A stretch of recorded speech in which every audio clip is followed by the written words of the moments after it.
Namaskara and welcome to BIC Talks, a podcast brought to you by Bangalore International Centre, where we present conversations that move, inform, and encourage discourse.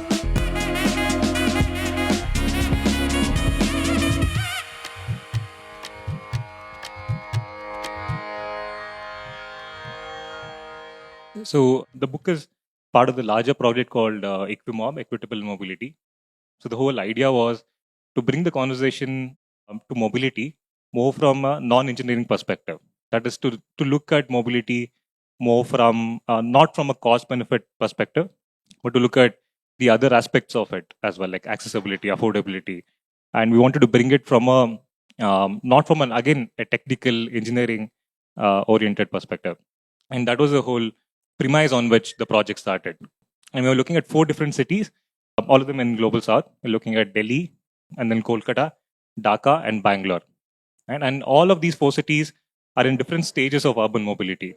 And we wanted to chart what is the history of the mobility in these places itself, and also to understand at this point of time, what is the equity looking like?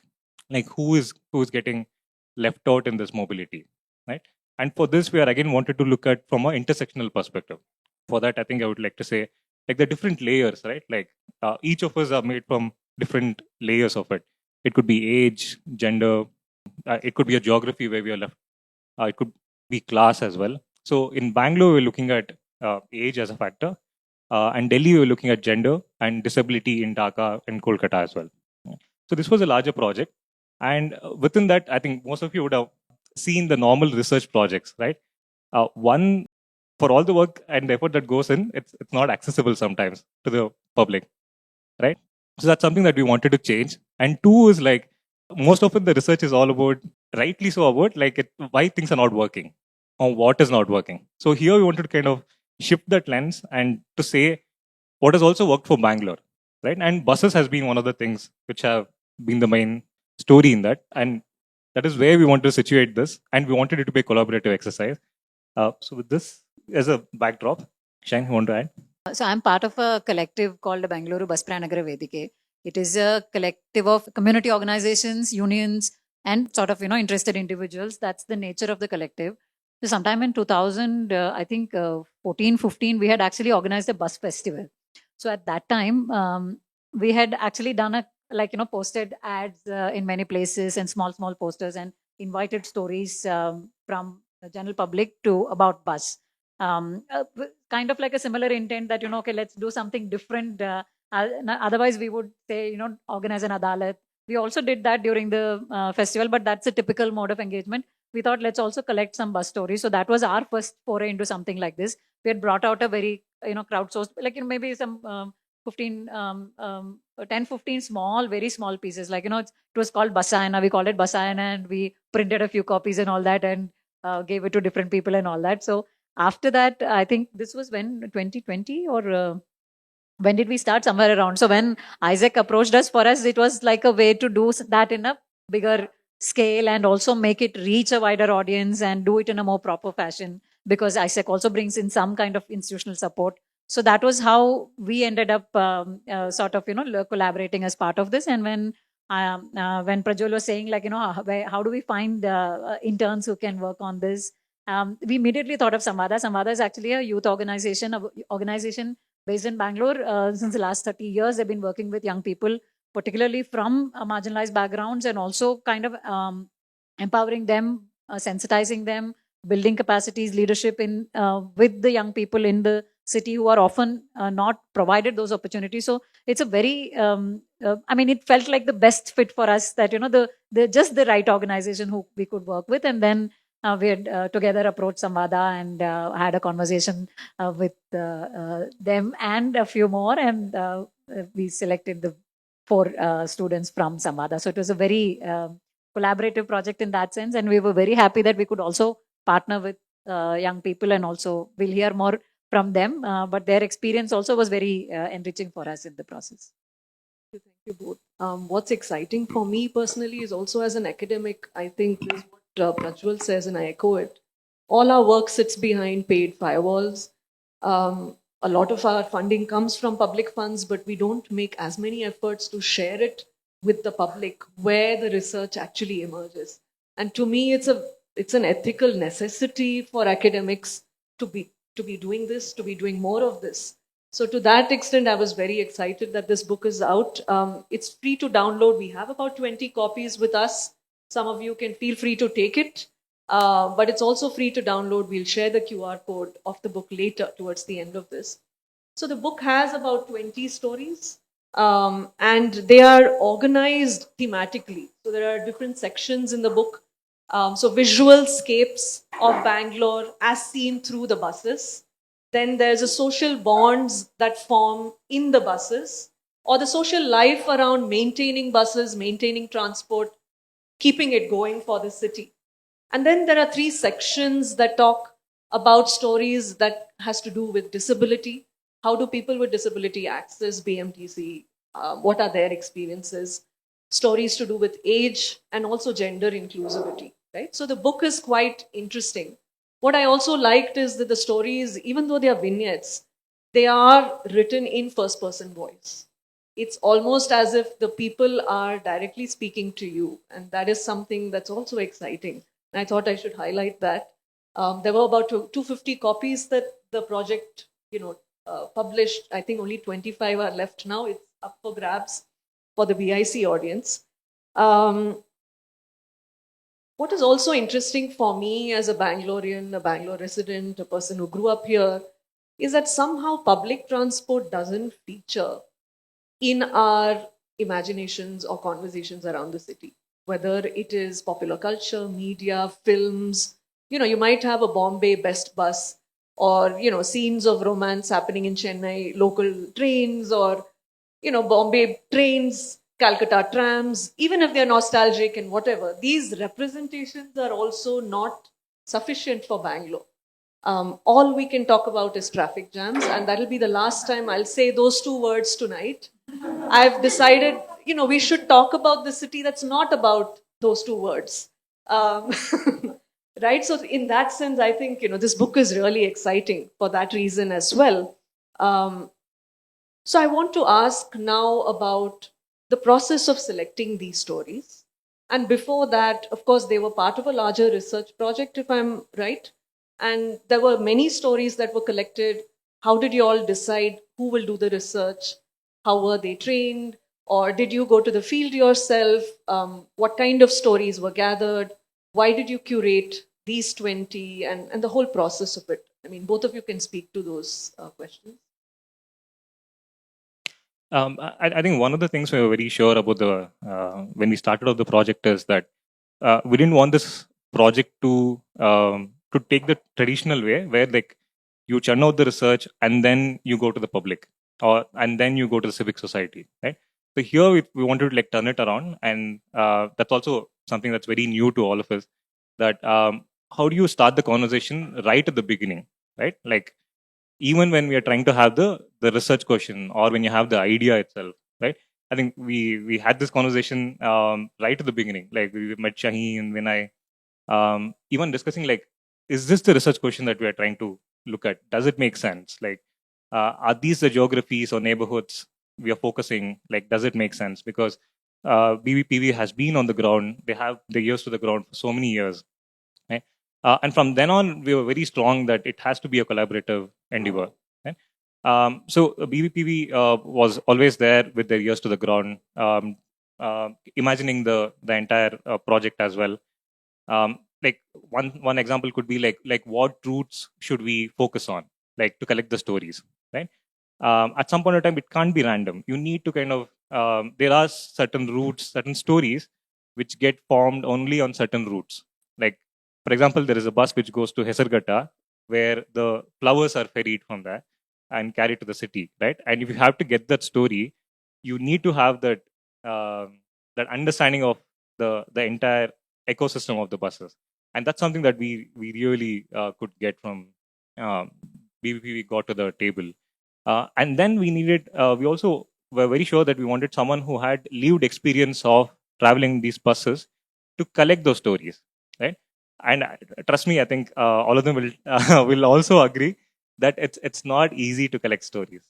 right? It's not I remember we were like, if you talk to commuters, they'll obviously start talking about their problems. So how are we going to get other, kind of stories is something that I remember we were discussing. And I think correct those are things that you did as part of the training and all of that, right? With training. them, how to interview and how to, Absolutely. Yeah. So, I mean, that's where I think ISEC, Institute of Social and Economic Change. So we had the institutional support.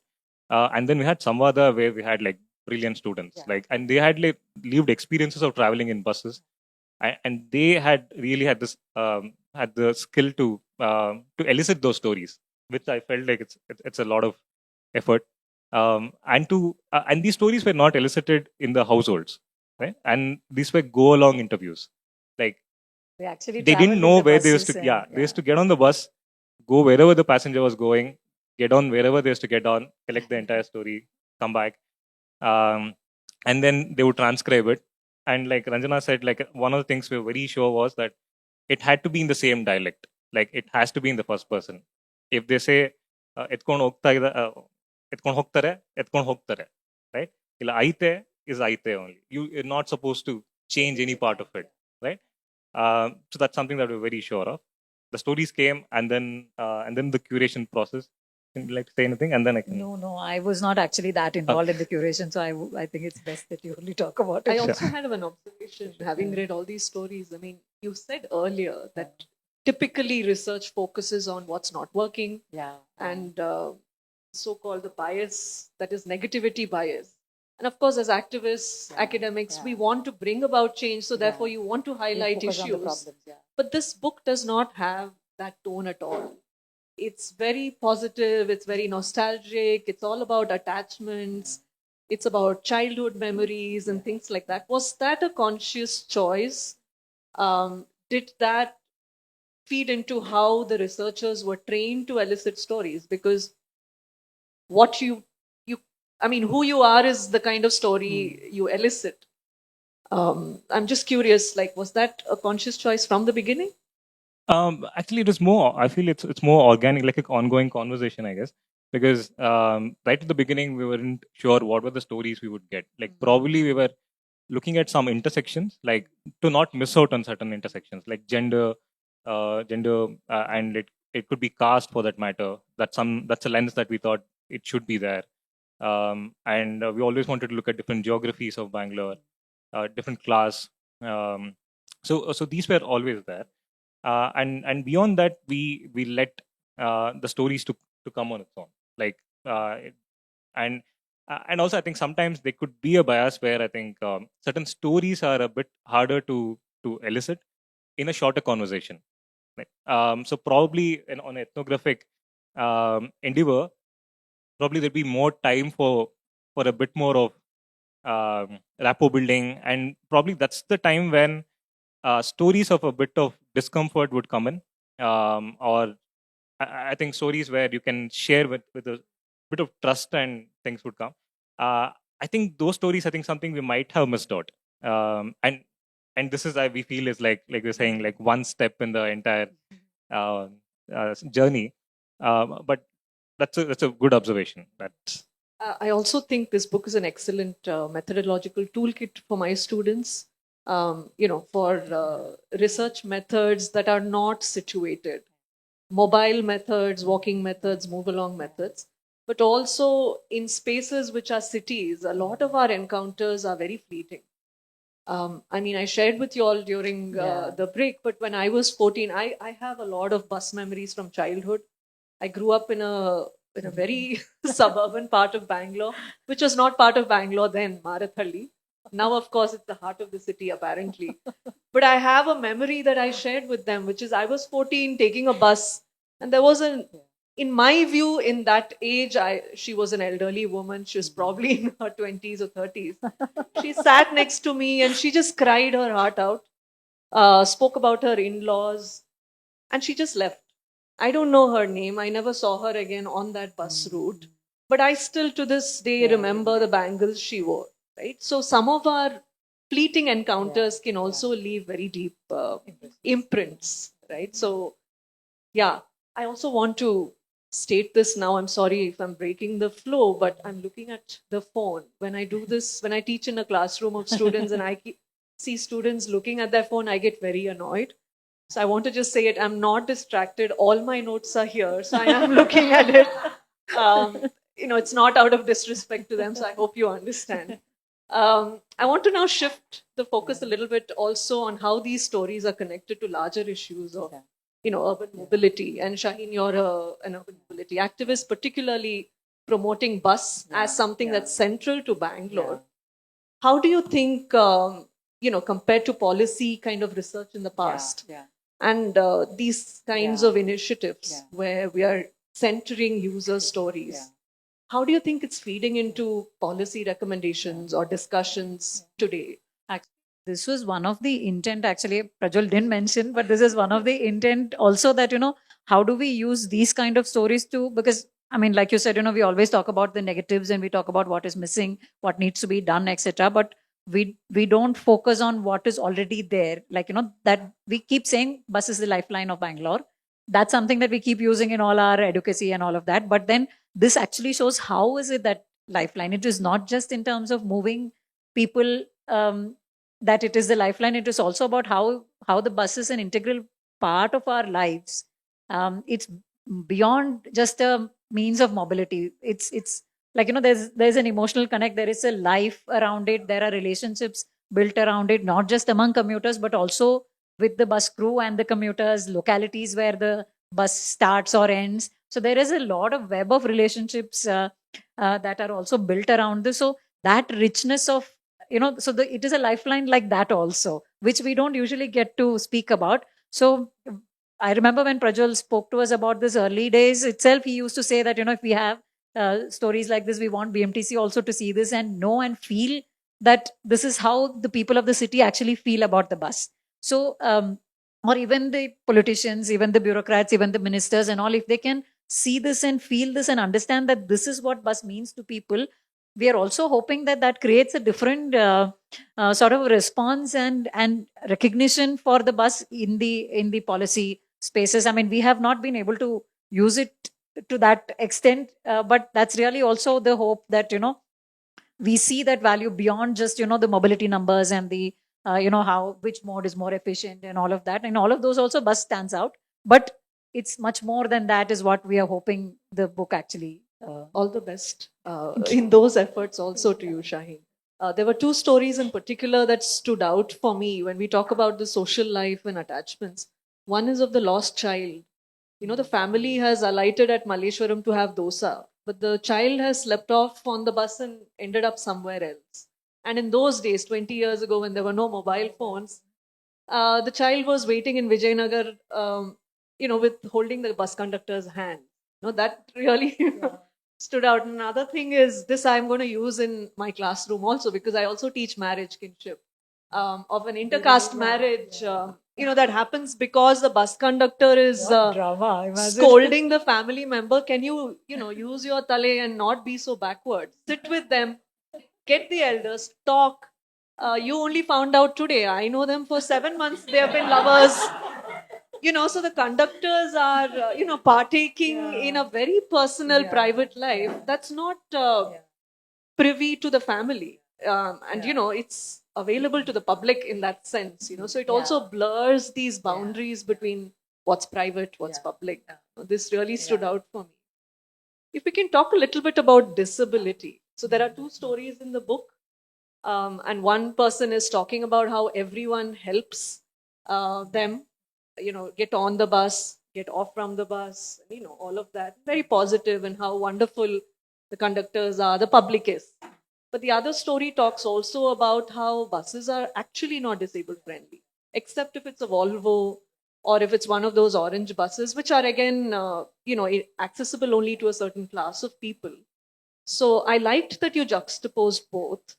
But what are the conversations happening around making transport disabled friendly today, Shaheen? And I thought I'll really ask you this. Actually, not much, unfortunately. Okay. That conversation is not really happening. And when we come to that conversation, it is not just about the buses, it's also about the streets, because you don't just pop into the bus. You have to come to the bus stop and be able to board the bus. So it is a much larger integration that needs to happen when we think of making transport more accessible and inclusive. Unfortunately, those conversations are happening, but something that BMTC could and still do, and I think maybe even a policy kind of a direction that all the buses that we buy in future or build in future would have to be accessible, I think is a minimum that we should do from a we are in 2025. I mean, how much longer should we wait for that basic sort of humanity to that it makes it easy for everybody, anybody boarding the bus. I mean, sometimes even abled people have difficulty climbing the height, the steps, because they're very high.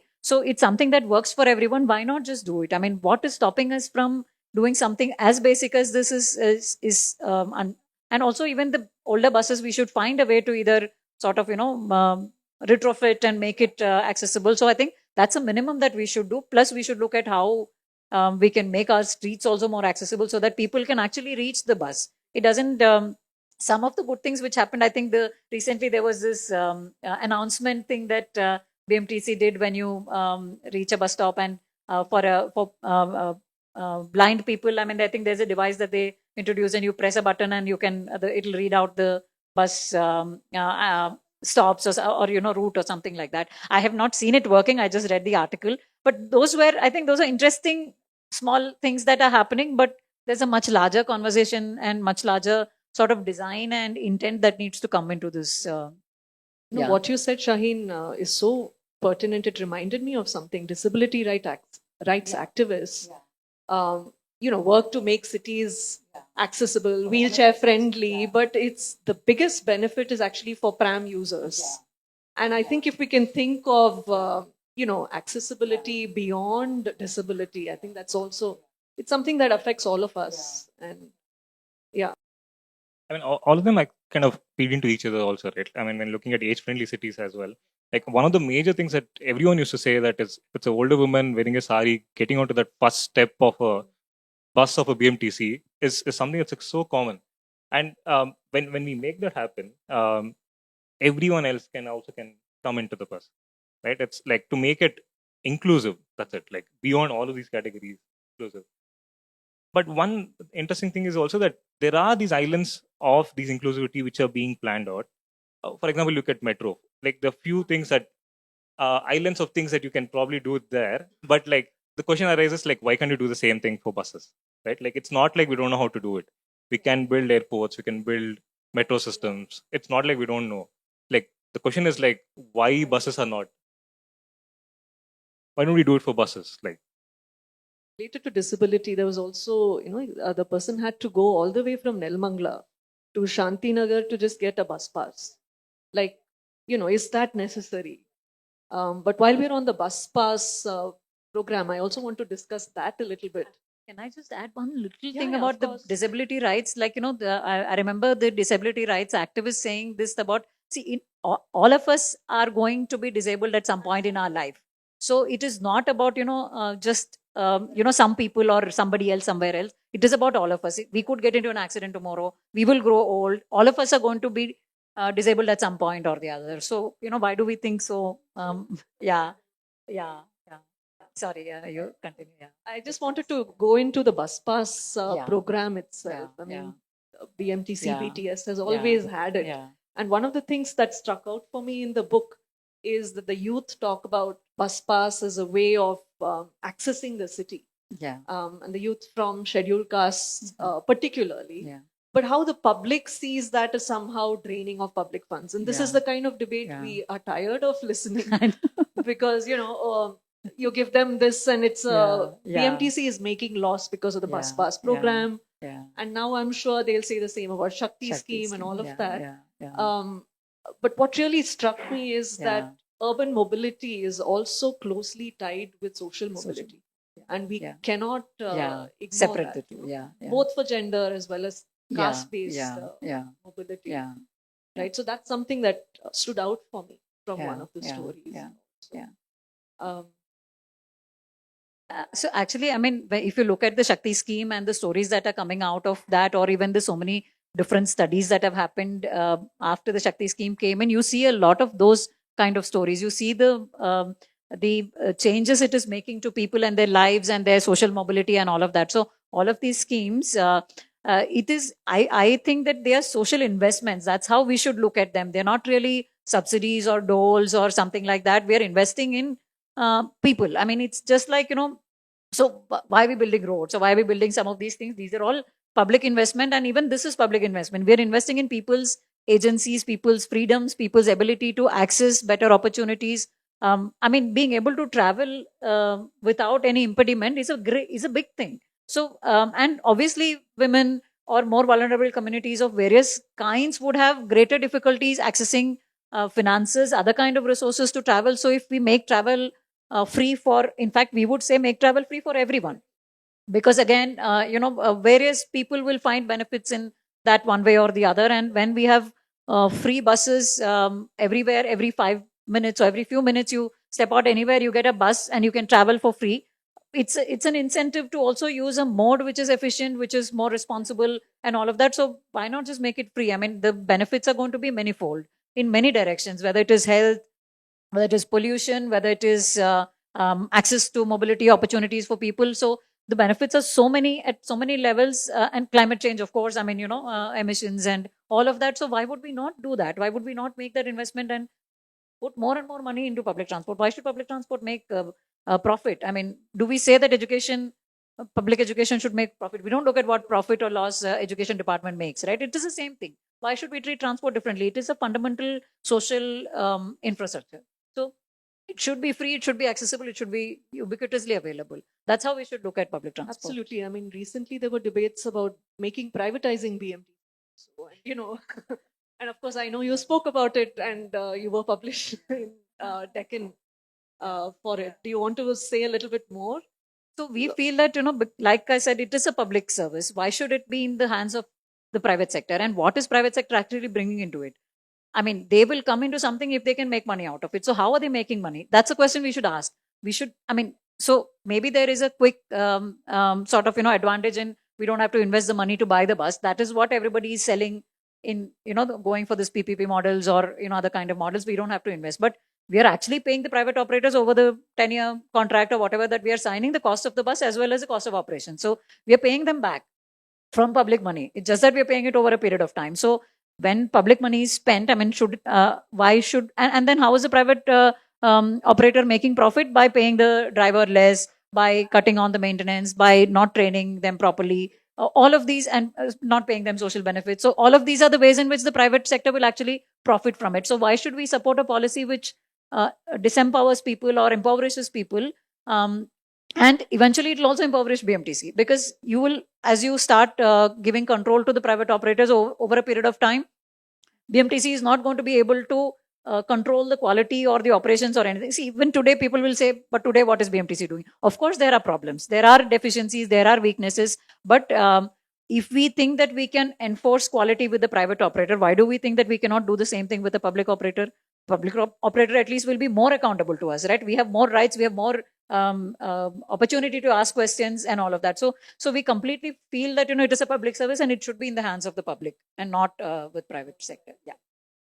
I also wanted to speak a little bit about safety, because while we're on the topic of gender, Shakti scheme, there's always separate seats for women. And, when I was young, it was the first 4 rows were for women, the rest were for men.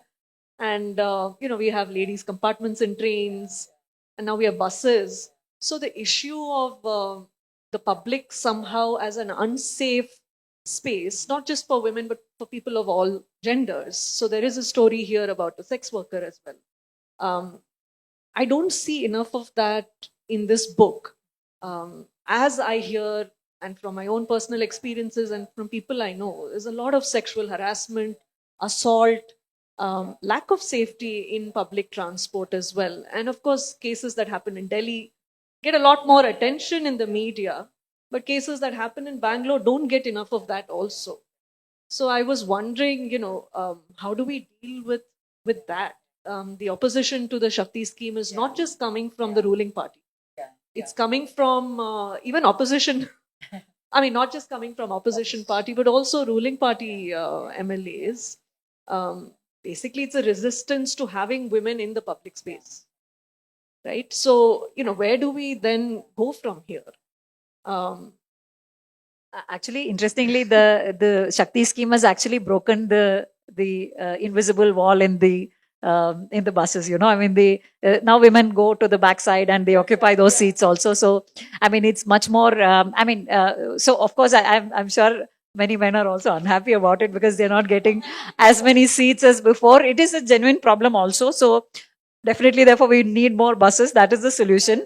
Not that, women are occupying those seats or, more women are traveling. So, so one of the things that we have always felt that, of course, we definitely need a larger sort of, awareness campaign, which is a social problem also. We don't recognize or openly talk about sexual harassment or safety issues for women. We had actually worked with BMTC some years back, I think around 2016, 17, to kind of come up with a sexual harassment policy. And because even the conductors and drivers often don't know what are their responsibilities or what authority they have in a context like that. What they typically do, often they do is like, if anyone complains of it, they'll just throw the guy out. But then that's not enough, or that's not a solution. But then if you want to take the bus to the police station, then a lot of the other passengers will complain. We have to get to our destination, which is also a genuine problem. So how do you actually navigate this is not an easy solution. So we had worked with BMTC and come up with a policy and all of that also about how to handle such a situation, what are the rights that the conductor and the driver has, what powers they have in a situation like that. But unfortunately, the rollout of that policy couldn't really happen properly. So one thing is, having a proper policy in place, having the responsibilities clearly identified, being publicized a lot more, and even kind of, simple information about, what constitutes sexual harassment, and how can you complain, what can you do, what are your rights, all of this kind of thing. I mean, and not just BMTC, actually, this is a wider issue. It's not something that happens only in buses, and it's not something we can solve only in buses, but this kind of a wider awareness, I think everybody in various spaces should do this. And the issue of safety is not only inside the bus, also bus stops. And like, if especially in late evenings or even deserted areas, afternoons when there are not people around, if a girl is waiting or a woman is waiting alone at a bus stop, what kind of safety? It could even be just catcalling or other kind of harassment. I mean, you won't feel safe to go out and wait in the bus stop. So there are so many related concerns and issues that need to be addressed when we look at safety. There is also, I think, a lack of acknowledgement that this is happening. That's so what I so was we have a trying to get helpline, but I think people are also hesitating to call, so calls don't come in. So BMTC claims that we don't get any calls, so there is no sexual harassment. That's the kind of attitude also that often gets taken. There is I mean, I think in the early days when BPPV had started, there was an incident of assault, and that is when we also started campaigning against it. And BMTC had actually set up a women's safety committee, and that committee used to meet somewhat regularly and try and take up issues around this and all of that. But again, that committee also, so it was along with this committee that we drafted the policy and all of that, but that committee also has stopped functioning of late. So those are some of the things that we actually wanted to take back to BMTC and say that, particularly now when the Shakti scheme has come and there is a lot more women accessing and using the bus, and also transgender communities are also facing various kinds of pushback. So there is a need for a greater sensitization also in terms of how do you look at gender and how do you understand gender and the gender diversity that exists and all of that. So both with the staff as well as with the public, there is a need to do a lot more of this. So that's the kind of changed context also in which we are looking at some of these things. So there is a lot that needs to be done. because there's always a lot of work Yeah, for us. yeah. I also want to maybe bring it back to the city of Bangalore itself. So of course there is public transport is an issue everywhere. There's mobility research, urban mobility research that's happened in Dhaka, Kolkata, Delhi.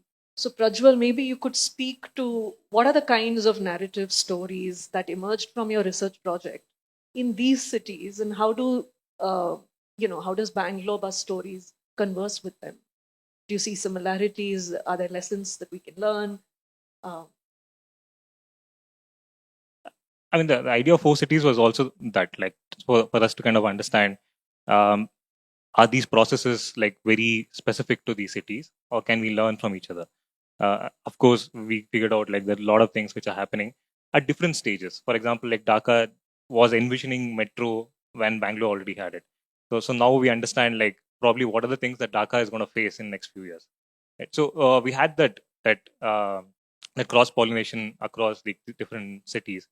But when looking at the that discourse around mobility itself, right? Like one of the major things that comes about is the obsession with congestion, right? I think Ranjana swore we won't say that, so I'm not saying those two words, but I'm saying congestion. but but then all of us need to kind of think about like who is it a problem for, right? And if that is the problem that you're going to accept, then what are the solutions that somebody is mooting in again for this particular problem, right? So that is the larger discourse that we need to kind of understand, right? And then while doing that, what are the other things we are missing out, right? Like congestion is one, of course. There's definitely more accessibility, affordability, acceptability, right? Like and is it available, right? All of these other things are something which can get missed out when we go behind these labels, right? So that is one of the discourse that we wanted to be very wary of, and that came out in the research as well. And second is when it becomes one very starkly it came out was how elusive equity is in public transport. Just take the example of Bangalore, right? Buses are affordable, but they're not accessible, right? And you take the metro. Metro could be relatively accessible, but they're not affordable, right? At either point, like you're still excluded from both points of the public transport, right? And then it kind of takes us back to see like when you're framing policies, like who comes in front of your mind, right? Like is it the demography that you're planning, or is it something that you're planning for automobile, right? Are you planning for X number of two-wheelers, X number of cars, right? As against X number of children of Bangalore, or a woman of Bangalore, or people of disability, or office goers of Bangalore. Like, so these are the questions again that kind of brought us back. So in these three different layers, we kind of looked into the discourse around mobility itself and take it away from the entire congestion hangama everyone is kind of hung around. Yeah, briefly. Thank you for that. I also want to highlight a story that really stood out for me. Another story among the many is of the writer who writes and very poetically describes how majestic is the heart of the city and how he walks out of the majestic, those flyovers. And I have those memories, the cinema hall here and all that. And if you were to take that as a lens, and you also said earlier that if bus is the heartline of the city, what is your poetic imagination of it? I mean, I just want to go a little bit away because I also have that part of my brain active. I see these Instagram social media stories about autos and the messages on autos or whatever. Like there is some kind of a public engagement, if you will. Is there something similar for buses? You had mentioned Friends of BMTC earlier. So what is that? And if I were to ask both of you to think, why is the bus the heart of Bangalore? Why is it the heartline? And how would you describe it in your own?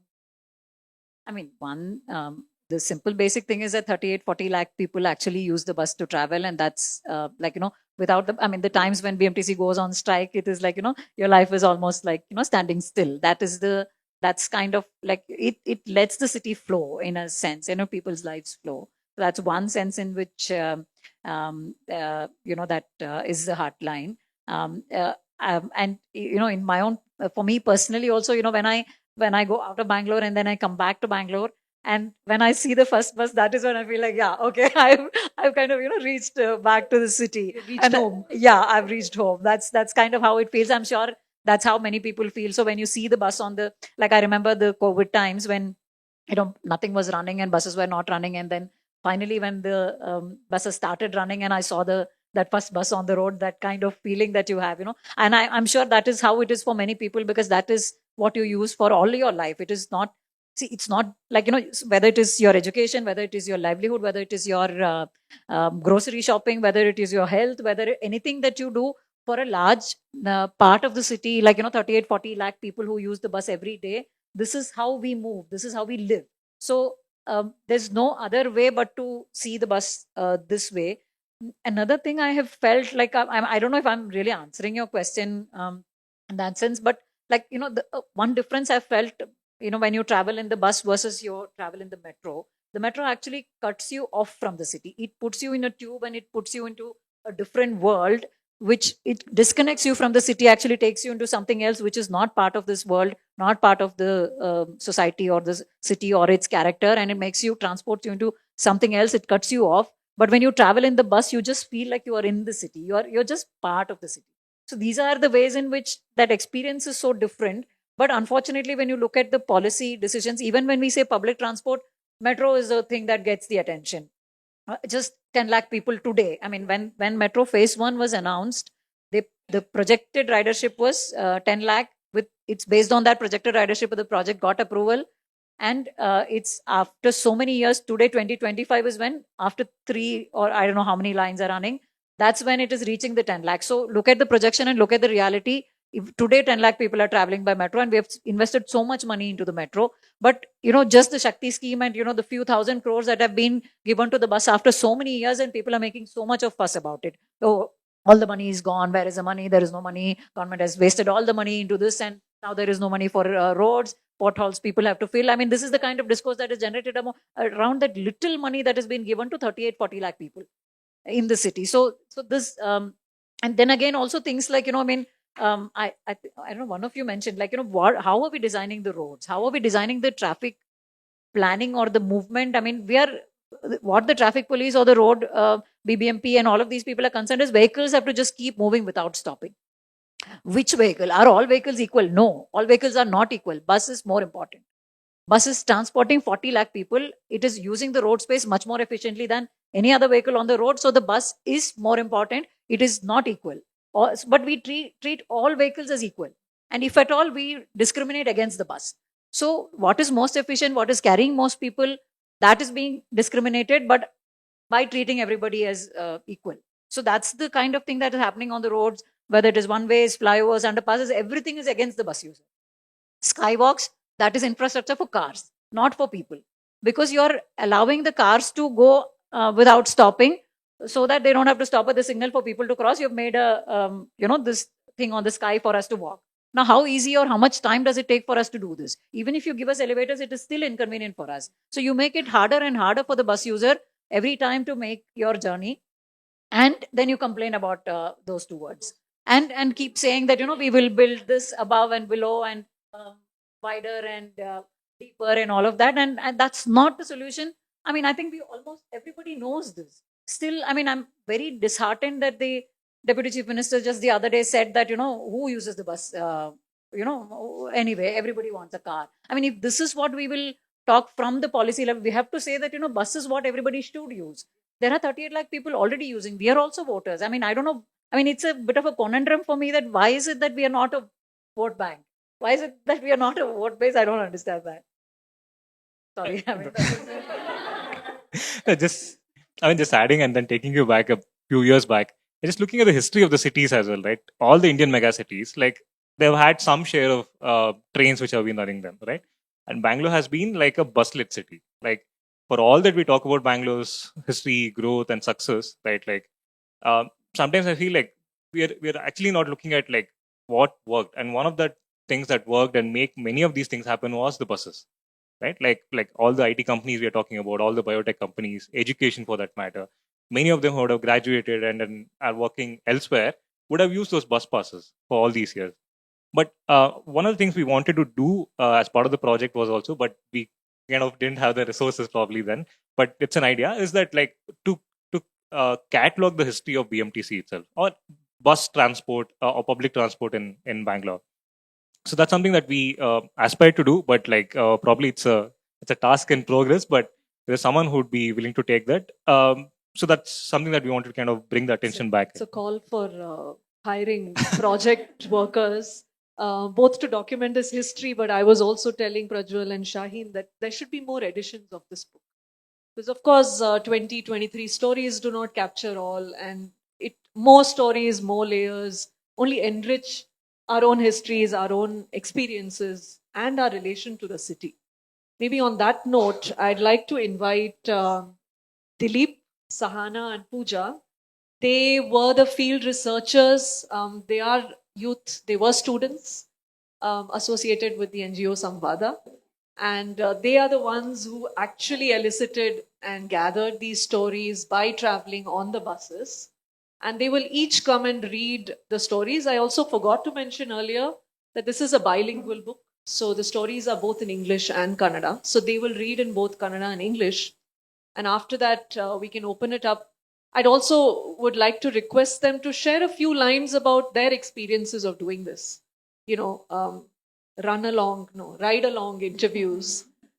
I have some of my students also at the back. So, it's a methodological training for them as well. Yeah, please come. There's also one more student, Sanya, who was part of the process, but she couldn't join us She today. couldn't join us. Hi. Nervous. Okay. They called us. I was part of Samvada, which was a youth organization. They called us, can you collect the stories from people about bus?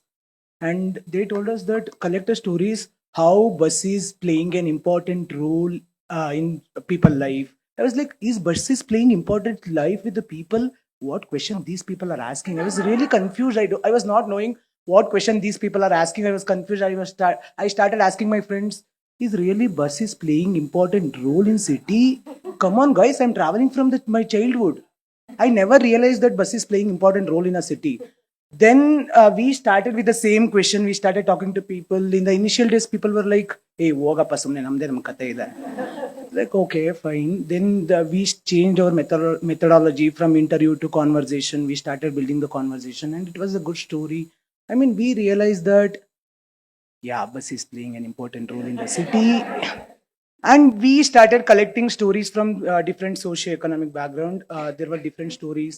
I mean, sex worker, the travelers who do travel, drivers, conductors. I wrote one poem just before reading the story. I'll recite my poem and then I'll read.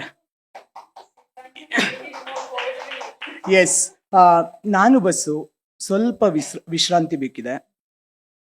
ನಾನು bus ಕೆಂಪು ಕಬ್ಬಿಣದ ಉಸಿರು, ದಿನವಿಡೀ ಓಡುತ್ತೇನೆ ಮತ್ತೆ ಓಡುತ್ತಲೇ ಇರುತ್ತೇನೆ.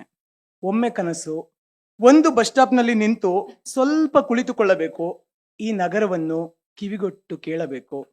ವೃಷಭಾವತಿ ನನ್ನ ಪಕ್ಕದಲ್ಲಿ ಹರಿಯುತ್ತಿದ್ದಳು. ಅವಳ ನದಿಯ ಸದ್ದು ನನ್ನ ಬ್ರೇಕ್ ಶಬ್ದದೊಳಗೆ ಬೆರೆತು ಹೋಗಿತ್ತು. ಅವಳ ನದಿಯ ಸದ್ದು ನನ್ನ ಬ್ರೇಕ್ ಶಬ್ದದೊಳಗೆ ಬೆರೆತು ಹೋಗಿತ್ತು. ಈಗ ಆಕೆ ಮೌನ, ಕಸ, ಪೈಪ್, ಕಣ್ಣೀರಿನ ಒಳಗೆ. ಹೆಬ್ಬಾಳದ ಕೆರೆ ನನ್ನ ಹಳೆಯ ಗೆಳತಿ, ಹಕ್ಕಿಗಳ ಹಾಡು ಕೇಳಿಸಿ ಹನಿ ಹನಿ ಮಳೆ ಕೊಟ್ಟವಳು. ಈಗ ಆಕೆ ಮುಚ್ಚಿದ ಕನ್ನಡಿ, ಆಕಾಶವನ್ನೇ ನೋಡುವುದಿಲ್ಲ.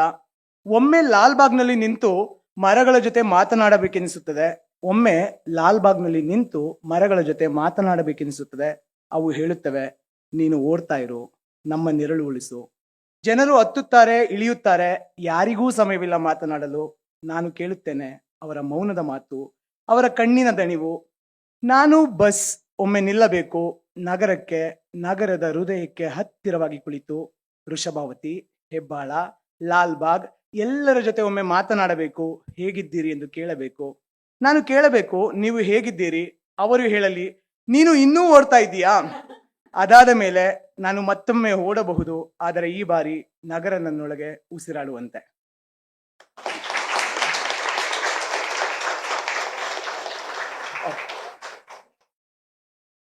First, I'll read Kannada version of the poem because I'm not good in English.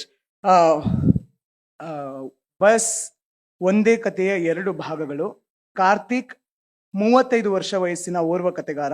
ಕಳೆದ 5 ವರ್ಷಗಳಿಂದ ಇವರು ತಮ್ಮ ಸಂಚಾರಕ್ಕಾಗಿ BMTC ಬಸ್ಗಳನ್ನೇ ನೆಚ್ಚಿದ್ದಾರೆ. ಈ ಬಸ್ಸು ಎಂಬುದು ಹೇಗೆ ಬೆಂಗಳೂರಿನ ಸಂಸ್ಕೃತಿಯ ಒಂದು ಅವಿಭಾಜ್ಯ ಅಂಗವೇ ಆಗಿಬಿಟ್ಟಿದೆ ಎಂಬುದನ್ನು ಇಲ್ಲಿ ಅವರು ಚರ್ಚಿಸಿದ್ದಾರೆ. ಮೆಜೆಸ್ಟಿಕ್ ನಗರದ ಹೃದಯ ಇದ್ದಂಗೆ, ಅದೊಂದು ತರ ಬೆಂಗಳೂರಿನ ಗರ್ಭಗುಡಿ ಇದ್ದಂಗೆ. ನಾವು ಅಲ್ಲಿ ಹೋಗಿ ಬಂದ್ರೆ ಗರ್ಭಗುಡಿ ಮುಟ್ಟಿ ಬಂದಂಗೆ. ನಾನು ಮೆಜೆಸ್ಟಿಕ್ ಇಳಿದು ಸ್ವಲ್ಪ ವಾಕ್ ಮಾಡ್ಕೊಂಡು ಹೋದ್ರೆ ನಮ್ಮ ವರ್ಕ್ ಪ್ಲೇಸ್ ಸಿಗುತ್ತೆ. ಅದೊಂಥರ ನಮ್ಗೆ ಹೆಂಗನ್ಸುತ್ತೆ ಅಂದ್ರೆ ಬೆಂಗಳೂರಿನ ಹೃದಯ ಭಾಗವನ್ನ ಪ್ರತಿ ಬಾರಿ ಸ್ಪರ್ಶಿಸ್ತಾ ಇದ್ದೀನಿ ಅಂತ ನನ್ಗನ್ಸುತ್ತೆ. ಮತ್ತೆ ಬಸ್ಸಲ್ಲಿ ಇನ್ನೊಂದು ಅಬ್ಸರ್ವೇಷನ್ ಅಂದ್ರೆ ಎಲ್ರೂ ಸಹ ಕಿಟಕಿ ಸೀಟಿಗೆ ಕಾಯ್ತಾರೆ. ಎಲ್ರಿಗೂ ಕಿಟಕಿ ಸೀಟು ಬೇಕು. ನಮ್ಮ ಪಕ್ಕದಲ್ಲಿ ಕೂತಿರೋರು ಹಿಂದೆ ಯಾವುದೋ ಒಂದು ಕಿಟಕಿ ಸೀಟು ಖಾಲಿ ಆದ್ರೆ ಎದ್ದು ಹೋಗಿ ಆ ಕಡೆ ಕುತ್ಕೋತಾರೆ. ಬಸ್ಸಲ್ಲಿ ನಾವು ಒಂದ್ ಕಡೆ ಕುತ್ಕೊಂಡ್ರೆ ಒಂದ್ ಕಡೆ ಮಾತ್ರ ನೋಡಕ್ ಆಗೋದು. ಒಂದು ಬದಿ ಕತೆಗಳು ಮಾತ್ರ ಸಿಗುತ್ತೆ. ಅದು ಕತೆ ಆಗಿರಬಹುದು, ಏನೇ ಆಗಿರಬಹುದು. ನಾವು ಒಂದ್ ಕಡೆ ಮಾತ್ರ ನೋಡ್ಲಿಕ್ಕೆ ಸಾಧ್ಯ ಆಗುತ್ತೆ. ಹಂಗ್ ನೋಡಿದ್ರೆ ಇದು ಕೂಡ ಒಂದು ಗ್ರೇಟ್ ಮೆಟಾಫರ್ ಅಂತ ನಂಗೆ ಅನ್ಸುತ್ತೆ. ಕಡೆಗೂ ಯಾವತ್ತೂ ನಮ್ಗೆ 360 ಡಿಗ್ರಿ ಸಿಗೋದೇ ಇಲ್ಲ. ನಾವು ಯಾವಾಗಲೂ ಒಂದು ಕಡೆ ನೋಡ್ತಾ ಇರ್ತೀವಿ, ಅಥವಾ ನಮ್ಮ ಲೈಫಲ್ಲಿ ಕೂಡ ಇನ್ನೊಂದು ಕಡೆ ಅಥವಾ ಇನ್ನೊಂದು ದಡದಲ್ಲಿ ಇನ್ನೊಂದು ಸ್ಟೋರೀಸ್ ಇರಬಹುದು ಅಂತ ನಮಗೆ ಅನ್ಸೋದೇ ಇಲ್ಲ. ನನಗೆ ಇತ್ತೀಚೆಗೆ ಅದೊಂದು ದೊಡ್ಡ ಮೆಟಫರ್ ಅನ್ಸುತ್ತೆ. ಆಮೇಲೆ ಬಸ್ಸಲ್ಲಿ ಎಲ್ಲರೂ ಓಡಾಡ್ತಾರೆ, ಎಷ್ಟೋ ಕಾಲೇಜ್ ಹುಡುಗರು ಓಡಾಡ್ತಾ ಇರ್ತಾರೆ, ಹುಡುಗಿರು ಸೇರಿಸ್ಬೇಕಾಗಿತ್ತು, ಬಸ್ ಪಾಸು ಇಟ್ಕೊಂಡು ಓಡಾಡ್ತಾರೆ. ಅವ್ರ ಲೋಕ, ಅವ್ರಿಗೊಂಥರ ಹುಂಬತನ ಇರುತ್ತೆ. ಹುಂಬತನ ಅನ್ನೋದ್ಕಿಂತ ಅದೊಂಥರ ಅವರದ್ದೇ ಲೋಕ ಅನ್ಬೋದು. ಅವ್ರ ಫ್ರೆಂಡ್ಸ್ ಜೊತೆ ಮಾತಾಡ್ಕೊಂಡು ಏನೋ ಕಿಟ್ಲೆ ಮಾಡ್ಕೊಂಡು ಆರಾಮಾಗಿ ಲವ್ ವಿಷಯ ಮಾತಾಡ್ಕೊಂಡು, ಏಯ್ ಮಚ್ಚ, ಅವಳಿಗೆ ವಾಟ್ಸಾಪಲ್ಲಿ ಮೆಸೇಜ್ ಹಾಕಿದ್ದೆ, ಅವಳಿಗೆ ಗಿಫ್ಟ್ ಕೊಡಬೇಕು, ಹಿಂಗೆ ಬಿಂದಾಸ್ ಆಗಿ ಬಸ್ನಲ್ಲಿ ಗಜಿಬಿಜಿಯಲ್ಲಿ ಅವರು ಕ್ರಿಯೇಟ್ ಮಾಡ್ಕೋತಾರೆ. ಆಮೇಲೆ ಕೆಲ್ಸಕ್ಕೆ ಹೋಗೋರು ಬಸ್ಸಲ್ಲಿ ಕುತ್ಕೊಂಡು ಪೇಪರ್ ಓದ್ತಾರೆ. ಮತ್ತೆ ಎಷ್ಟೋ ಜನ ಹೆಂಗಸರು ಬಸ್ಸಲ್ಲಿ ಕುತ್ಕೊಂಡು ಅವರೇಕಾಳು ಸುಳಿಯೋದು, ಸೊಪ್ಪು ಬಿಡಿಸೋದು, ಇದೆಲ್ಲ ಮಾಡ್ತಾರೆ. So English okay. Bus as two sides of a story. Karthik is a 30-year-old story writer. For the past 5 years, he has relied on BMTC bus service for his daily commuting. In this piece, he discusses how the bus has become integral part of Bengalore's culture. The Majestic is like the art of the city. It is like the sanctorum of Bengaluru. If we go there and come, it is as if we have touched the sanctorum and come back. If I get down on Majestic and walk some distance, I will reach my workplace. You know, it feels like I'm embracing the art of Bengaluru whenever I walk along that space. Another observation one can make inside the bus is that everyone wants the window seat. Even people sitting next to us will get up and go take a window seat if found vacant. When we sit inside the bus, we can see only one side and we will get to see only one perspective. We believe that this is the whole story, but at a time, we can see only one side of things. That is a great metaphor. In the end, we can never get a 360-degree view. We will always be looking at one side. We might not even notice the other side of the story on the other shore. In recent times, I feel this is a great metaphor. Almost everyone travel by bus. Many college students travel using bus pass. They will be in their own world, full of swag, more than swag, we can say it is their own world. They will be talking to their friends, their mischiefs, talking about love affairs. Hey macha, I picked her on WhatsApp, I want to gift her. Likewise, they travel candidly, chit-chanting. They actually create more freedom in this crowded bus than in their homes. Thank you. And about this one, my mother go to garments every day. Before this scheme, the 2-word scheme which they were speaking, she was walking for 10 kilometers every day from Nayandalli to Kengeri. It was around 10 kilometers. With my mother, around 300 women were walking to garment every day for 10 kilometers. Now she is happy. She will go by bus. She do travel by bus. She will just to save 300 rupees per month, she was walking for 10 kilometers. I feel, yeah, it is a social investment. Thank you. I think I'll read my stories first, and then ನನ್ನ ಕೆಲವು ಎಕ್ಸ್ಪೀರಿಯನ್ಸ್ನ ನಾನು share ಮಾಡ್ಕೊಳಕ್ಕೆ ಇಷ್ಟಪಡ್ತೀನಿ.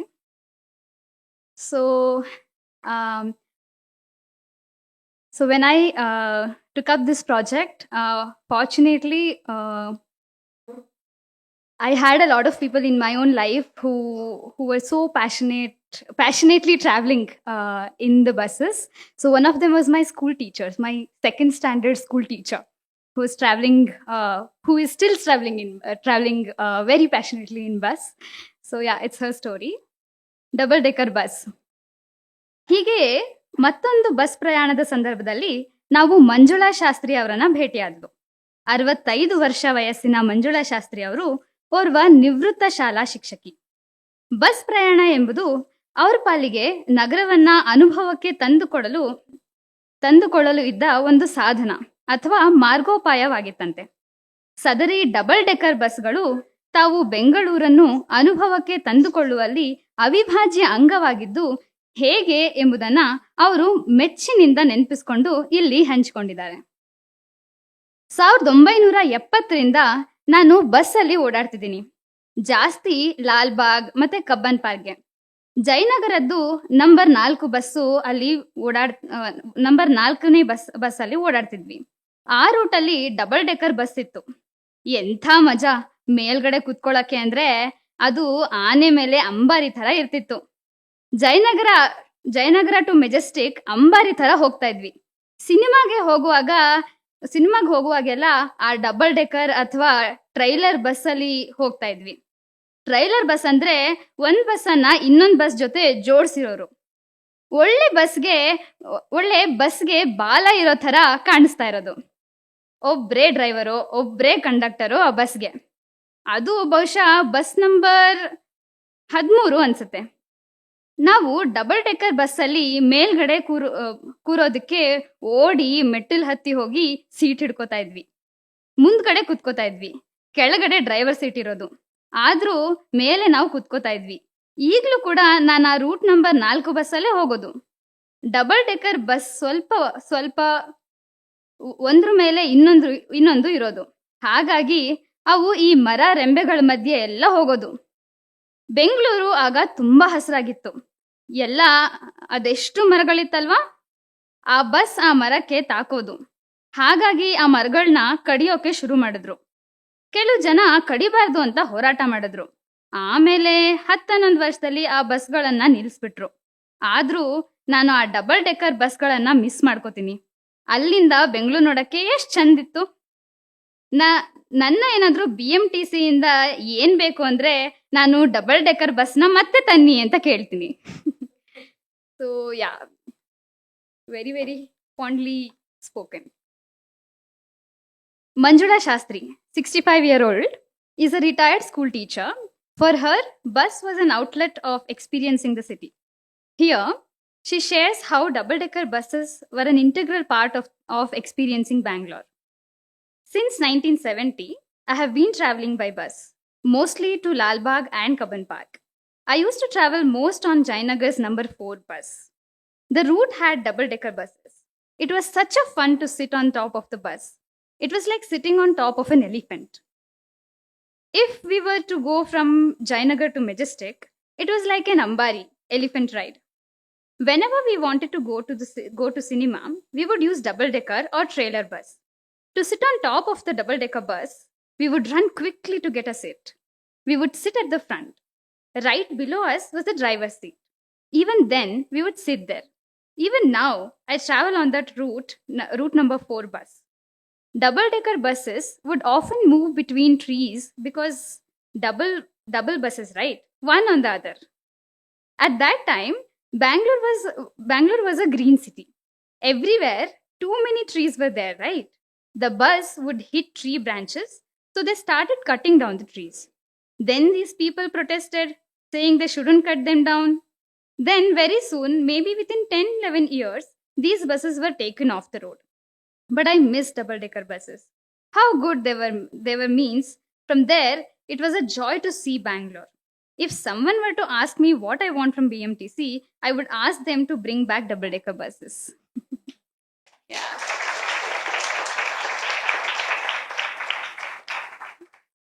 So I don't have beautiful and loving poems like Dilip, but I do want to mention a very few points. Some of them are also part of the discussions, but I still think they're important to just remember again. So recently I read I think just today morning I was reading a LinkedIn post on how Rohini Nilekani was walking on Kormangala footpaths and found them really, walkable footpaths. But I was so tempted to write in the comment that please come to Kalasipalya and market side. Please do some walk, do walk there too. But I mean, I appreciate the all kinds of initiatives they take on, and then I mean it's only so basically when in order to experience not only the city but the society that we are living in, I think when we travel in buses is when we actually get to experience the people and the society and the families also. So one incident that I want to share is a childhood memory. So my mother, so I and my mom have traveled in buses it's been I mean, since childhood, we've been using the transport a lot, and so there was once an incident happened where she actually got off the bus. So she's so used to, it's a very busy life. So she used to work as a domestic worker until I got a job recently. So her life is full of, what to do next and so much work. So she used to carry a lots of bags with her, vegetable bags and so on. So she had two bags in her hands, and then she thought I would get off the bus. So she got off, like in one of the bus stops, she got off the bus and she walked away. She forgot that I'm there, and she thought that I can get off that, footsteps. So when they were discussing about disability, even that young kid, thankfully I've grown taller now, but back then I was much, shorter. And then it was a bus conductor who called my mom back and then was like, "Please take your child." So it was him who actually helped me get off the bus. So yeah, I think and not only that, so they were discussing about metro and the experience in metro and versus bus. So definitely, so I have traveled a couple of times in aeroplanes as well. So I do feel, so each time I get into metro, there is some kind of like, the metro travel is all about me observing what kind of people am I traveling with, like who are these people.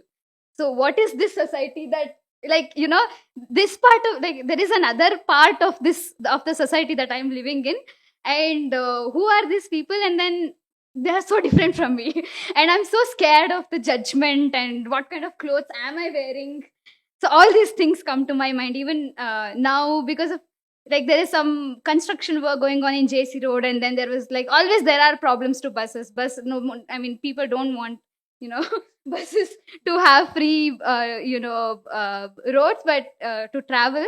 But so because of that, we have, I mean, buses face a lot of problems to travel. But so when I travel in metro, that's the experience I have. So even if you watch a lot of like local Kannada movies, like, I was just noting down, I was just thinking the kinds of movies that have come out, like Cheluvina Chittara and Raja Huli. There are so many movies which are made, most of the movies are shot in the bus, because the actual, I mean, these movies are about people. They're about our, the larger section of the society who are actually socially and economically backward. And when we talk about them, we cannot miss talking about the buses, I think. So I think people are, so especially when I see, when I travel in buses, when I realize that people are looking for love and connection and conversation so much. We do need a lot of, like, if you have like parks and either any, so if there is like one one seat on a like footpath, one chair or something, or a bench sort of a thing, people tend to sit there and have conversations. So I think bus is that one platform for people, where people want to come and travel a lot, and then build those conversations and share their life stories with each other, and build connections also. So yeah, I think as Dilip rightly pointed out, bus has always been our, like, it is so much like, it's like breathing. We don't realize how important it is, or that we are doing it every day. But unless, I mean, thanks to Bus Prayanikara Vedike and Isaac, that they got us all into, to be part of this project, that we realized that, we're actually breathing, and we need to breathe consciously. So we are using bus, and we need to use it consciously and address any kind of problem that buses are facing today. Thank you so much.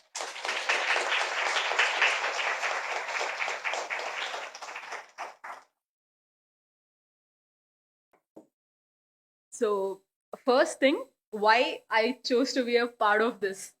ಇವರು BMTC ಅಂತ ಹೇಳಿದ ತಕ್ಷಣ ನಂಗೆ ಒಂದೇ click ಆಗಿದ್ದು, okay, I want be there. So I know both of them know the reason why. ನಮ್ಮಪ್ಪ BMTCL driver. So I was very very excited to be a part of this. And when they came up with this, I wanted to know, like, what are they going to do? BMTC, okay, problem solve ಮಾಡ್ತಾರಾ, ಇಲ್ಲ ಕತೆಗಳು collect ಮಾಡ್ತಾರಾ, like what should I do here? And something because it has always been like, can any one of you like let me know when is the first time like you solo traveled in BMTC bus? Age. Okay, so ನಾನು to be very honest, it's not because ನಮ್ಮಪ್ಪ ಓಡಿಸ್ತಾ ಇದ್ರು ಅಂತ, no not for that, but ಇಲ್ಲಿಂದ ನನ್ನ bus ಹತ್ಸಿ ಬಿಟ್ರೆ ನಮ್ಮ ಅಜ್ಜಿ ಮನೆನೋ ಎಲ್ಲೋ ಒಂದ್ ಕಡೆ I was just like first standard, UKG, LKG, I used to go, and that was the trust that my dad had on his samsthe. Right? So this is one of the main reason why I wanted to be a part of this project. And even when they came into Samvada, I wrote all the things like I have relatives there. I have my father working. Almost all of my dad's side relatives are working in BMTC. My uncle is a conductor. My dad is a driver and ticket collector as my mama. Everyone. So exactly. So I definitely wanted to be a part of this because I know I can't drive and I can't go collect the ticket. At least I can do something in the background. This is why I chose this. And first I want to share my experience also. ತುಂಬಾ ಅಂದ್ರೆ ತುಂಬಾ ಪ್ರಶ್ನೆಗಳು ನಮ್ಮ ತಲೆಯಲ್ಲಿತ್ತು, and ಅವ್ರು ನಮ್ಮನ್ನ ತುಂಬಾ ಚೆನ್ನಾಗಿ mould ಮಾಡಿದ್ದಾರೆ. Like what type of questions you are suppose to ask, and don't cut them off. Main ಆಗಿ so they asked us don't cut them off. ಮಧ್ಯದಲ್ಲಿ ಅವ್ರು ಏನಾದ್ರು ಹೇಳ್ತಿದಾರೆ ಅಂದ್ರೆ ಲೆಟ್ ದೆಮ್ ಗೋ. ಅಂಡ್ ಈ ಬುಕ್ಕಲ್ಲೂ ಕೂಡ ತುಂಬಾ ಕತೆಗಳು ಫಿಲ್ಟರ್ ಇಲ್ದಿರಂಗ್ ಇದೆ. ಸೊ ನಾವು ಹೋಗಿ ಅವ್ರ ಜೊತೆ ಮಾತಾಡಿ ಲೈಕ್ ಒಂದ್ ಬಸ್ ಹತ್ತಿ ಮೇ ಬಿ ನಾನ್ ಜಾಸ್ತಿ ಫೋಕಸ್ ಮಾಡಿರೋದೆ ವಿತ್ ಅಬೌಟ್ ಕಂಡಕ್ಟರ್ಸ್ ಮತ್ತೆ ಡ್ರೈವರ್ಸ್ ಅವ್ರ ಪಾರ್ಟ್ ಹೇಗಿದೆ ಅಂತ. And today I am going to read that story itself. One of the driver who started with that bus, ಆ ಬಸ್ ಕಲರ್ಗಳು ಹೇಗ್ ಚೇಂಜ್ ಆಯ್ತು. ಅಂಡ್ ಹಿ ಸ್ಟೇಟ್ಸ್ ದಟ್ ಈ bus scrap ಹೋದ್ರೆ ನನ್ನ ಕೈಯಿಂದಾನೇ ಹೋಗ್ಬೇಕು ಅಂತ. So until then he wanna drive that bus. That is how close he is to that bus. So I'm going to read that story for you all. So this is, my bus is mine till it reaches scrap. Meet Pramod, a devoted 44-year-old BMTC driver. So the story was like 3 years ago. So now he is 47, I guess. Who has spent 14 years driving on the same route, having experienced the transition from older buses with hard steerings to newer ones. He shares unique bond with his cherished bus, seen in all 3 photographs. Like if you see the book, there are 3 photographs of the bus. It's the same bus basically. And in this conversation, he talks about the various iterations and paint schemes his bus has been through. My name is Pramod. I'm 44-year-old. I have been working as a BMTC driver at the same depot for 14 years. With older buses, the steering was very hard. Now the clutch, brake, and steering have become softer. From the beginning, I have been driving on the same route. Only in the first year, I drove on the Majestic to Vidyaranyapura route. For past 12 years, I've been driving on the same route. My duty starts at 9 in the morning. I come to the depot by 7:45, check the bus condition and wipe the windows, because as long as I drive, it is my bus, right? Earlier, I used to drive an old bus. Then the DC allocated me a new one. This is the same bus. Since 2011, I have been driving the same bus. I have some kind of bond with this bus. People say 342 means Pramod and Pramod means 342. That is the bus number. And my bus conductor says this vehicle should reach scrap from our hands. Many people suggest that I take up the new Leyland buses, but somehow my mind doesn't agree. My bus is mine. Maybe the pickup might be a little less, but that attachment is something else. I have all the photographs of the same bus under different paint shades. So it's in red, green, and blue. And now it's in white. So this is how is our story. Me and Dilip, we went together to collect this story. So the bus driver and the conductor, they were having lunch together. We went in and we asked, do you have like few minutes for us? And they started questioning, Yake, neev yak bandidira, yen beku, and all of those things. Then we told, no, we are just trying to collect few stories about bus and your relationship with bus. So he was very happy. So as soon as we said that, how's your, how close you feel to your bus and all of those things, he started sharing everything. He started showing the photo. He sent it across to us through WhatsApp itself. And, it was very close. So even when I talk to my dad about the, bus that he drives, sometimes he takes leave and come back, my dad, because nan bus kottirliಲ್ಲ ಇವತ್ತು ನಾನು ಓಡಿಸಲ್ಲ ಅದನ್ನ. This is how my dad is. So it's the driver, the conductor, some of them are like really close to the bus that they drive and they want that bus itself. So this story and all, it got us so close. And I never knew that ಬೆಳಗ್ಗೆ ಎದ್ರೆ ನಾನಂತೂ ಕಷ್ಟಪಟ್ಕೊಂಡೆ ಕೆಲ್ಸಕ್ಕೆ ಹೋಗೋದು. I'll be like, ಅಯ್ಯೋ ತಿರ್ಗಾ ಇದೆ ಕೆಲ್ಸನ ಅಂತ. But I've seen many of them in my story who say that, okay, first in this story also, 9 o'clock is the duty means now 5 minutes before hogi login ಮಾಡಿದ್ರೆ ಆಯ್ತು. But they are not like that. Like 1 hour before they go, they check it, they clean it, they see if all is there. And it's like their kid. That's how they treat. And this is all about it. And I feel so close to BMTC. I mean, I was from the before, but after this, I'm more close. Thanks, guys. Actually, Thank you so much, Dilip, Pooja, and Sahana. We really wanted to hear their stories also, and therefore we made that part of this event. It's an absolute honor to have spoken to you all, met you all, and to have hosted this panel. It's all very close to my heart. actually, it's a privilege or something that we should hold her accountable also, because it is one of those rare politicians who are among us. And so I think it's like Samya, please. I mean, Samya Reddy has been an MLA from Jayanagar, but before that, she's been a friend of the bus for a long time. So even before being a politician, she's been an activist supporter of bus. So we'd really love to hear your response to these stories. Thank you so much, all three of you, and thank you for making this bus possible. I'm really glad I came today. ನಿಜವಾಗ್ಲೂ ತುಂಬಾ ಸಂತೋಷ ಆಯ್ತು. ಅದು it was like ನಾನು ಯಾವುದೋ ಬೇರೆ ಪ್ರಪಂಚಕ್ಕೆ ಹೋಗ್ಬಿಟ್ಟೆ ಅಂತ ಅನಿಸ್ತು. ಈಗ ತಾನೇ ನೀವು ಮಾತಾಡ್ತಾ ಇದ್ದೀನಿ, ನಮ್ಮ ತಂದೆಯವರು I'm like oh my God. So like ಈಗ ಹೋಗಿ ನಾವು ಅಪ್ಪನಿಗೆ ಹೇಳಬೇಕು ಅಂತ ಅನಿಸ್ತಾ ಇದೆ. So I will definitely make sure that this reaches a transport minister today. And Thank you so much. Also, there was a lot of music to my ears when you were talking very fondly about the Shakti scheme, and because it's given women agency. It's not just traveling free in the bus, right? ನೀವು ಅದೇ ಹೇಳ್ತಾ ಇದ್ರಿ. 4 ವರ್ಷ ಹಿಂದೆ ಒಂದು garments. I think Shaheen might have also been there. Shaheen or Vinay, one of them was there. Garments workers ಒಂದು ಇದು ಜೂರಿಯಾಗಿ ಕರೆದಿದ್ರು. ಅಲ್ಲೂ ಇದೇ ಬೇಡಿಕೆ ಇತ್ತು ದಟ್ ಫ್ರೀಯಾಗಿ ಮಾಡಬೇಕು ಅಂತ. ಸೊ ಈಗ ಅವ್ರ ಪಾಪ 4-5 ಕಿಲೋಮೀಟರ್ ನಡ್ಕೊಂಡು ಹೋಗ್ತಾರೆ, because it is bus pass is about like 1500 to and then and what you said is absolutely true. ಯಾಕಂದ್ರೆ ಈಗ ಒಬ್ಬ ಬಿಜಾಪುರದಲ್ಲಿ ಸೆಲ್ಫ್ ಹೆಲ್ಪ್ ಗ್ರೂಪ್ ರೊಟ್ಟಿ ಮಾಡಿಬಿಟ್ಟು ಮಹಿಳೆಯರು ಪಟ್ಟಕ್ಕೆ ಬಂದು ಈಗ they become woman ಆಂಟರ್ಪ್ರೆನ್ಯೂರ್ಸ್.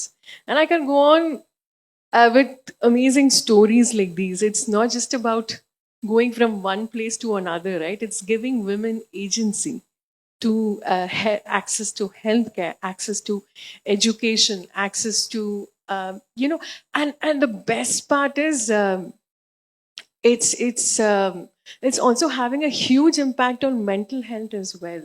Can you really believe it? Because it's once in a while, once a month, they are actually like going to like different places. Could be temples. It's also increase the revenue of the temples. And in fact, a good friend of mine, she's also a civic activist, Tara Krishnaswamy, has done a report on the 5 guarantees as well recently.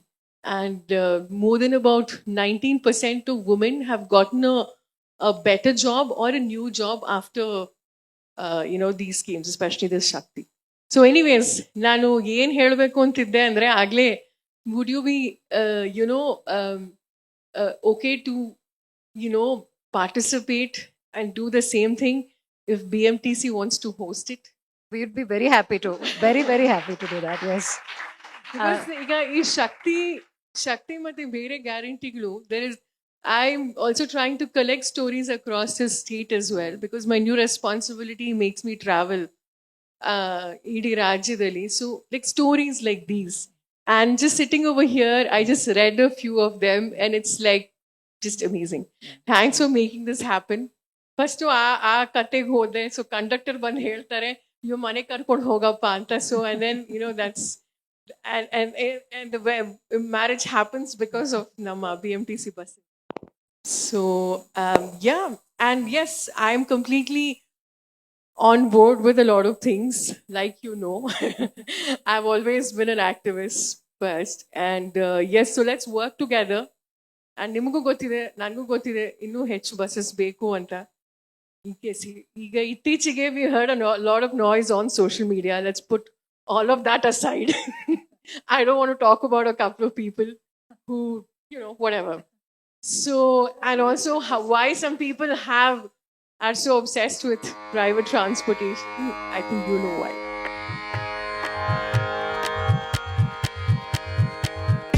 You have been listening to BIC Talks by Bangalore International Centre. If you liked what you heard, do follow us on social media. Keep up with our programming by signing up for our mailer on the website, or leave us a review on Apple Podcast or iTunes. The crew that makes these podcasts possible is S. Sarvana Raj and Ranjit Kumar on sound supervision and production. Artwork is designed by Chandani Venkataraman of Crisscross Design Studio. Don't forget to subscribe to our channel on your favorite podcast platform. It can also be accessed on our website, bangaloreinternationalcentre.org.